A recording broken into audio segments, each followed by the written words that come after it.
Hi friends, ಹೇಗಿದ್ದೀರಾ? ಎಲ್ಲ ಚೆನ್ನಾಗಿದ್ದೀರಾ ಅಂತ ಅಂದ್ಕೊಳ್ತೀನಿ. ವರ್ಣಿಕಾ ಅಡುಗೆ ಮನೆಗೆ ಸ್ವಾಗತ. ಇವತ್ತಿನ ವಿಡಿಯೋದಲ್ಲಿ ನಾನು ನಿಮಗೆ ತುಂಬಾ ರುಚಿಯಾಗಿರುವಂತಹ ಒಂದು ರೈಸ್ ರೆಸಿಪಿನ ಮಾಡಿ ತೋರಿಸ್ತಾ ಇದ್ದೀನಿ. ಇನ್ನೇನು ಮಕ್ಕಳ ಸ್ಕೂಲ್ ಅಂತೂ ಶುರುವಾಗಿದೆ. ಮಕ್ಕಳ ಲಂಚ್ ಬಾಕ್ಸಿಗೂ ಸಹ ನೀವು ಇದನ್ನು ಮಾಡಿ ಕೊಡ್ಬೋದು. ಬೇಗನೆ ನೀವು ಇದನ್ನು ಮಾಡ್ಕೊಳ್ಬೋದು. ಇದನ್ನು ಮಾಡಲಿಕ್ಕೆ ಈರುಳ್ಳಿ, ಟೊಮೆಟೊ ಏನನ್ನು ಬಳಸ್ತಾ ಇಲ್ಲ. ತುಂಬಾ ಸಿಂಪಲ್ ಆಗಿ ಮಾಡಿ ತೋರಿಸ್ತಾ ಇದ್ದೀನಿ. ಹಾಗಾದರೆ ಬನ್ನಿ, ತಡ ಮಾಡದೆ ರೆಸಿಪಿನ ಶುರು ಮಾಡೋಣ. ವಿಡಿಯೋ ನೋಡೋದಕ್ಕೂ ಮೊದಲು ನೀವಿನ್ನು ನನ್ನ ಚಾನಲನ್ನು ಸಬ್ಸ್ಕ್ರೈಬ್ ಮಾಡದೆ ನೋಡ್ತಾ ಇದ್ದರೆ ಪ್ಲೀಸ್ ಸಬ್ಸ್ಕ್ರೈಬ್ ಮಾಡ್ಕೊಳ್ಳಿ. ಇದನ್ನು ಮಾಡಲಿಕ್ಕೆ ಮೊದಲು ನಾನಿಲ್ಲಿ ಒಂದು ಪ್ಯಾನನ್ನು ಬಿಸಿ ಮಾಡಲಿಕ್ಕೆ ಇಟ್ಕೊಂಡಿದ್ದೀನಿ. ಪ್ಯಾನ್ ಚೆನ್ನಾಗಿ ಬಿಸಿ ಆದಮೇಲೆ ಸ್ವಲ್ಪ ಎಣ್ಣೆನ ಹಾಕ್ಕೊಳ್ತಾ ಇದ್ದೀನಿ. ಒಂದು 2-3 ಟೇಬಲ್ ಸ್ಪೂನ್ ಆಗುವಷ್ಟು ಹಾಕ್ಕೊಂಡ್ರೆ ಸಾಕಾಗುತ್ತೆ. ನಾನಿಲ್ಲಿ ಒಬ್ಬರಿಗೆ ಮಾಡಿ ತೋರಿಸ್ತಾ ಇದ್ದೀನಿ. ಇನ್ನು ಸ್ವಲ್ಪ ಜಾಸ್ತಿ ಜನಕ್ಕೆ ಮಾಡ್ಕೊಳ್ಳೋ ಹಾಗಿದ್ರೆ ಇನ್ನು ಸ್ವಲ್ಪ ಎಣ್ಣೆನೂ ಸಹ ನೀವು ಇಲ್ಲಿ ಹಾಕ್ಕೊಂಡು ಮಾಡ್ಕೊಳ್ಬೋದು. ಇದಕ್ಕೆ ನಾನು ಇವಾಗ ಸ್ವಲ್ಪ ಶೇಂಗಾ ಬೀಜನ ಹಾಕ್ಕೊಳ್ತಾ ಇದ್ದೀನಿ. ಇವಾಗ ಶೇಂಗಾ ಬೀಜನ ಪೂರ್ತಿ ಉರಿನ ಲೋ ಫ್ಲೇಮ್ನಲ್ಲೇ ಇಟ್ಟು ಇದನ್ನು ಬೇಯಿಸ್ಕೊಳ್ಬೇಕು. ಸ್ವಲ್ಪ ಗರಿ ಅನ್ನೋಂಗಿದ್ರೆ ತುಂಬಾ ಚೆನ್ನಾಗಿರುತ್ತೆ ಟೇಸ್ಟು. ನೋಡಿ, ಶೇಂಗಾ ಬೀಜ ಅರ್ಧದಷ್ಟು ಚೆನ್ನಾಗಿ ಬೆಂದಮೇಲೆ ಇದಕ್ಕೆ ನಾನು ಇವಾಗ 1 ಟೇಬಲ್ ಸ್ಪೂನ್ ಆಗುವಷ್ಟು ಉದ್ದಿನ ಬೇಳೆನ ಹಾಕ್ಕೊಳ್ತಾ ಇದ್ದೀನಿ.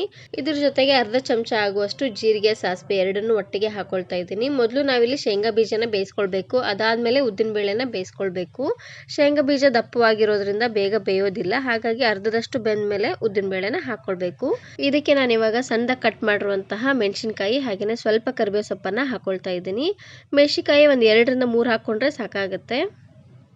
ಇವಾಗ ಎಲ್ಲವನ್ನು ಚೆನ್ನಾಗಿ ಎಣ್ಣೆಲೆ ಫ್ರೈ ಮಾಡ್ಕೊಳ್ಬೇಕು. ಹಸಿಮೆಣಸಿನಕಾಯಲ್ಲಿರುವಂಥ ಖಾರ ಎಲ್ಲ ಎಣ್ಣೆಲೆ ಚೆನ್ನಾಗಿ ಬಿಟ್ಕೊಳ್ಬೇಕು. ನೋಡಿ, ಅಲ್ಲಿವರೆಗೂ ಇದನ್ನು ಇದೇ ರೀತಿಯಾಗಿ ಬಾಡಿಸ್ಕೊಳ್ತಾನೆ ಬೇಯಿಸ್ಕೊಳ್ಬೇಕು. ಇದಾದಮೇಲೆ ನಾನಿವಾಗ ರುಚಿಗೆ ತಕ್ಕಷ್ಟು ಉಪ್ಪನ್ನು ಹಾಕ್ಕೊಳ್ತಾ ಇದ್ದೀನಿ.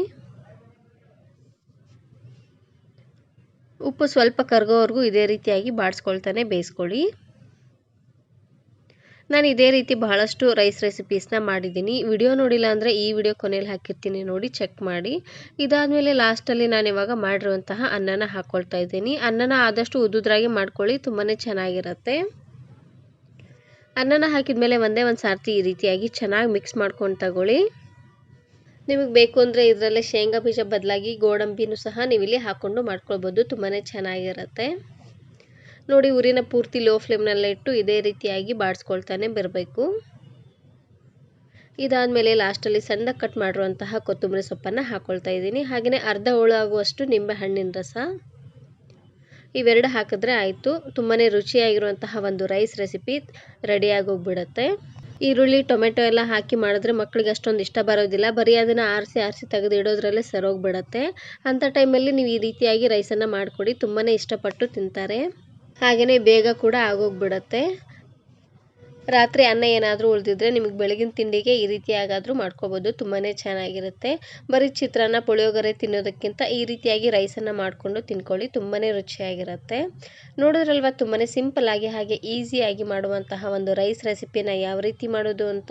ವಿಡಿಯೋ ಇಷ್ಟ ಆದರೆ ಈಗಲೇ ಒಂದು ಲೈಕ್ ಬಟನನ್ನು ಕ್ಲಿಕ್ ಮಾಡಿ, ಫ್ರೆಂಡ್ಸ್ ಆ್ಯಂಡ್ ಫ್ಯಾಮಿಲಿ ಜೊತೆಗೆ ಶೇರ್ ಮಾಡಿ. ಹಾಗೆಯೇ ಮತ್ತಷ್ಟು ಹೊಸ ರೆಸಿಪಿಗಾಗಿ ವರ್ಣಿಕಾ ಅಡುಗೆ ಮನೆ ಚಾನಲನ್ನು ಸಬ್ಸ್ಕ್ರೈಬ್ ಮಾಡ್ಕೊಳ್ಳಿ. Thanks for watching.